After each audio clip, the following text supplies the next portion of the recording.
Good morning. We come today to the final talk in our series that we had for a few weeks before Easter and in these 3 weeks after Easter, looking together at what it means to be a church and starting a process of reflecting and discerning about that together. Since the beginning of lockdown, there's been sporadic and frequent, often mentions of this idea of the new normal. And no one really has quite been able to define that, of course, because we haven't clearly emerged from this pandemic and lockdown yet.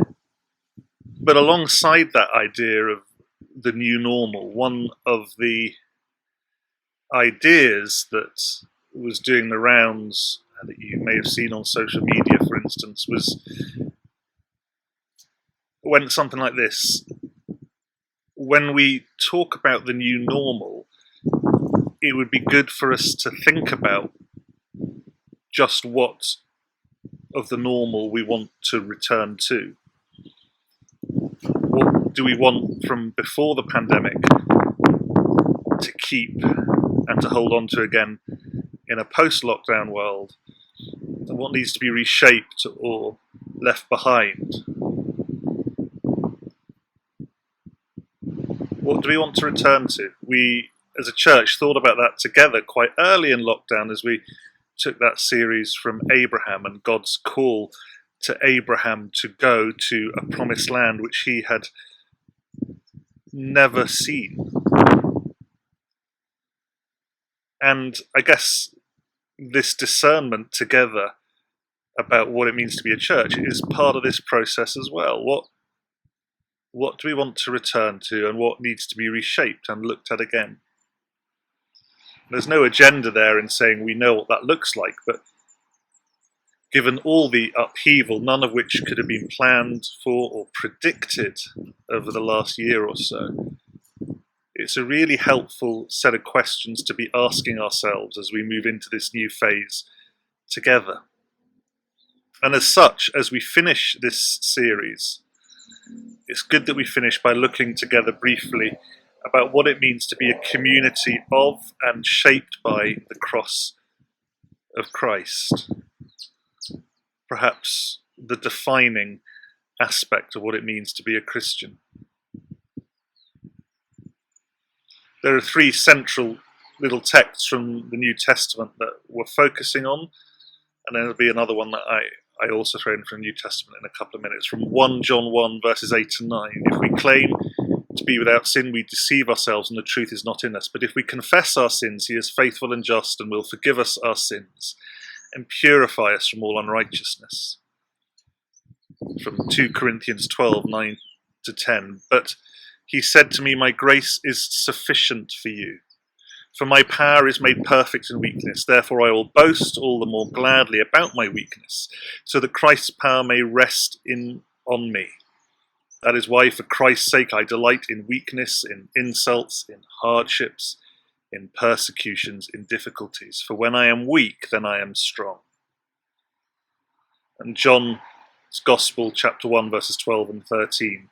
Yet to all who did receive him, to those who believed in his name, he gave the right to become children of God, children born not of natural descent, nor of human decision, or a husband's will, but born of God.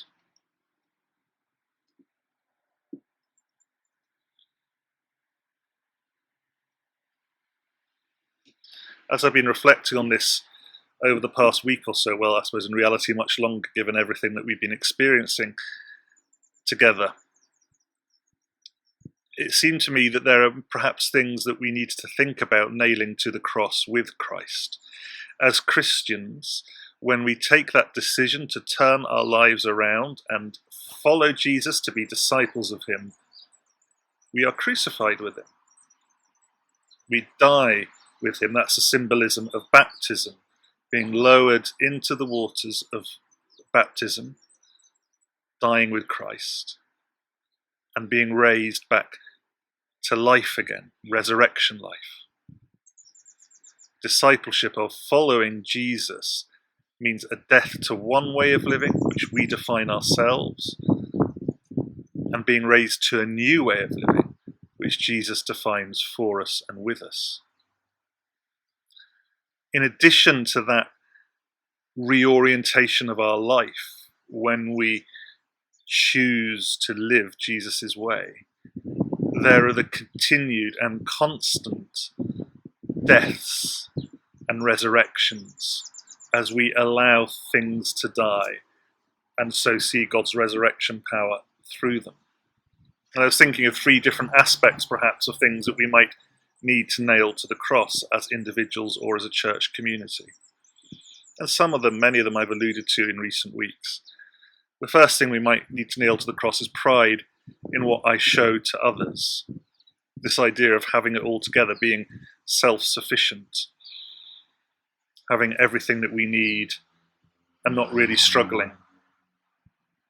We nail that sense of pride and self-sufficiency to the cross. And the resurrection power comes from our admission that we need God and that we need each other. That first reading from 1 John 1, if we claim to be without sin, is important here. There is no room there for self-sufficiency. There is no room there for not needing God and for not needing each other. We are limited. If we say we are not, we deceive ourselves.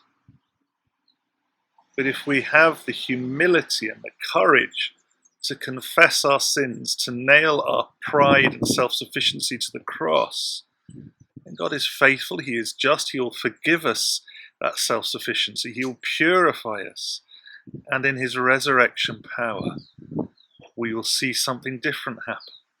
We will see unity among people grow, and we will see His power made perfect in weakness, which of course is also Paul's concern in 2 Corinthians 12, 9 and 10, which I read earlier. We boast only in grace, which is seen through our weaknesses. One of the things we as church and as individuals need to nail to the cross is this self-sufficiency, this idea that we can sort it all, that we have it all together. No, we need God, we need each other. Let's nail that self-sufficiency to the cross. Linked to this is, secondly, to nail to the cross a pride in what I can do. This comes, I think, partly highlighted for me in John chapter 1, those couple of verses. Yet to all who did receive Him, He gave the right to become children of God. Someone who's born into a family or is adopted into a family, it's not about them, it's all about what other people have done. And that's what is being highlighted here in this idea of the Christian family that we are all born into or adopted into, depending on which image in the New Testament you're working. In a sense, it doesn't matter from this point of view, because which of those images we choose, because the one who's born or the one who's adopted it's all done to them. In our contemporary ideas of adoption, and rightly so, the child has awareness and consent in terms of what is happening, but it's about parents choosing to adopt. It's about the biological process of birth, if the birth happens naturally.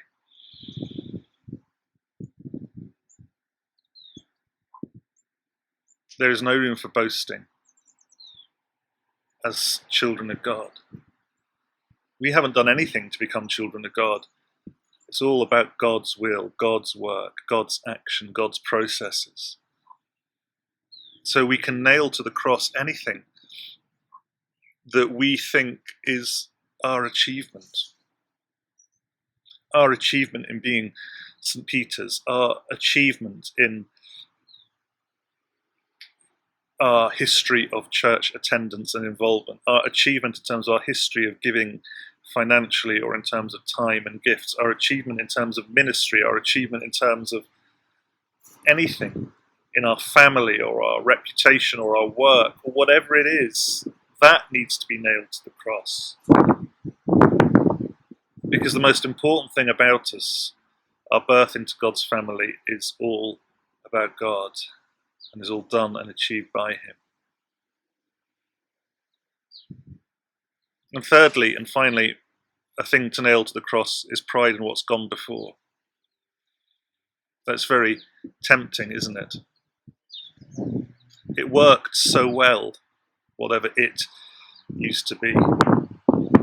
The way I lived my life before lockdown, the way I lived my life before Christ, the way I did church before lockdown.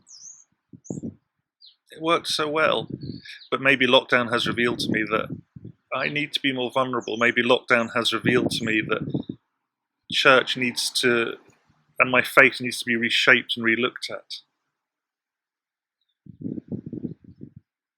What was before may have been good, but it's godly and obedient to let things go and die. We looked at death over Lent a couple of years ago as a church, and the reason we can look honestly and openly at this idea of death is because we believe in resurrection. So it's okay to look honestly at death and to allow parts of our lives, of our community's lives, of ourselves to die, to acknowledge and grieve and lament our weaknesses and limitations, to lay all that before God and to be honest and open about the deaths and the limitations that involves, and allowing resurrection new life to work.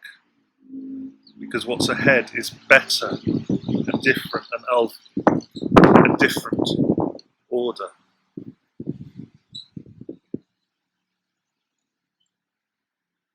Paul writes in Galatians 6, verses 14 to 16, and I'm reading from the Message translation. For my part, I am going to boast about nothing but the cross of our Master, Jesus Christ. Because of that cross, I have been crucified in relation to the world, set free from the stifling atmosphere of pleasing others and fitting into the little patterns that they dictate. Can't you see the central issue in all this? It's not what you and I do, submit to circumcision, reject circumcision. It's what God is doing. And he is creating something totally new, a free life. All who walk by this standard of the true Israel of God, his chosen people. Peace and mercy on them. The disciple of Christ, remember as we said a few weeks ago, someone who is walking so close to their Rabbi Jesus that the dust from their cloak falls on them. Someone who's living that new way of life is not afraid of the uncertainty of letting things die. And this lockdown requires that we let some things die. As we look into the future together, we will need to perhaps let go of some things, the social realities of life after lockdown, the financial realities of life after lockdown, the emotional and physical realities, and so much more. And I think also the fire of the last week that we've seen here in Cape Town. A reminder of the wildness of life, of the unpredictability of life that we like to keep at bay and maybe pretend it isn't there, but is lapping on the edge of our lives all the time, and the fire was a stark reminder of that. If we allow our carefully ordered, carefully structured existences and ways of living, and maybe even ways of being and doing church, to die in whatever ways they need to die, then a resurrection will occur, a resurrection on God's agenda, not ours. And resurrection life is of a different order, a different nature, one that appears in the middle of locked rooms, one and speaks peace, one that commissions and sends people, one that reinstates those who have denied and betrayed. What do we need to let go? What do we need to nail to the cross that resurrection may break forth? This is a process of listening and discernment. Listening to each other, of listening to ourselves, and most importantly, listening to God. that we may see his resurrection life in us. Let's continue on that journey together. Amen.